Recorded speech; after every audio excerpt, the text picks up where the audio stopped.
Mga langga, gagawa na naman tayo ng mashi. Alam kong alam niyo itong gumawa.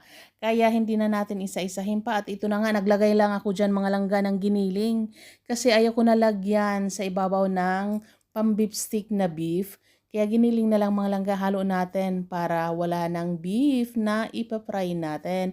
At ito na nga mga langga, tapos na. So, ready na to ibalot sa cabbage. At ito na nga, inisa-isa ko na mga langga at tapos na rin sa wakas. May tira pa pala ako dito, so ilagay na lang natin sa bell pepper. Sayang din naman, inilagay ko na rin sa ibabaw mga langga.